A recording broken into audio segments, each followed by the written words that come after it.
જય શ્રી કૃષ્ણ.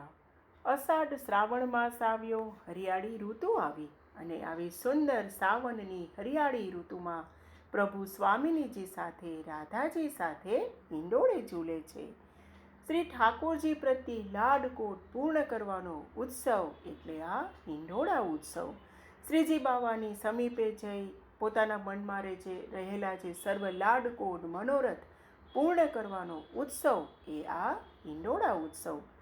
હિંડોળા ઉત્સવ ઉજવવાથી શું થાય છે તો પ્રભુમાં પ્રેમ વધે છે અને એની જે અલગ અલગ પ્રકારની જ્યારે હિંડોળા ઉત્સવ ચાલે ત્યારે ઘણી પ્રકારની સેવાઓ હોય છે. એ સેવાઓ કરવાનો આપણને લાભ પ્રાપ્ત થાય છે.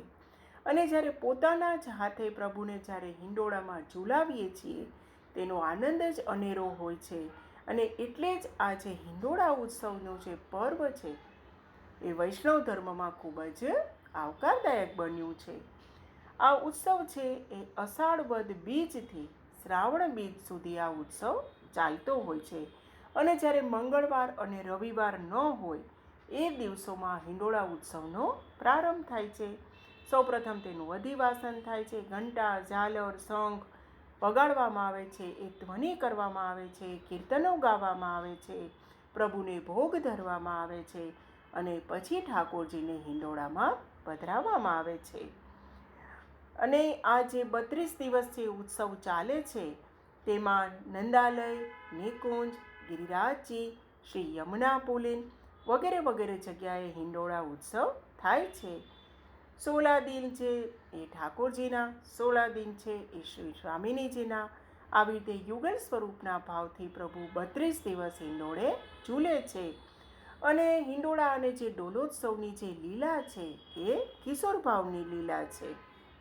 અને જ્યારે પ્રથમ દિવસે સુરંગ હિંડોળો ઝૂલાવવામાં આવે છે ત્યારે સૌ પ્રથમ ગોવિંદ સ્વામીના જે 4 કીર્તનો અથવા તો 4 પદ ગાવામાં આવે છે અને પછી જ બીજા પદો ગવાય છે કે તે સોઈ વૃંદાવન તે સોઈ હરિત ભૂમિ ઝૂલત સુરંગ હિંડોળે રાધા મનમોહન ઝૂલન આવું બ્રજનારી. આ રીતે ગોવિંદ સ્વામીના 4 પદો ગાવામાં આવે છે. હવે આ 32 દિવસોમાં અલગ અલગ પ્રકારની ઘટાઓ, અલગ અલગ પ્રકારના હિંડોળા એ બધું થાય છે.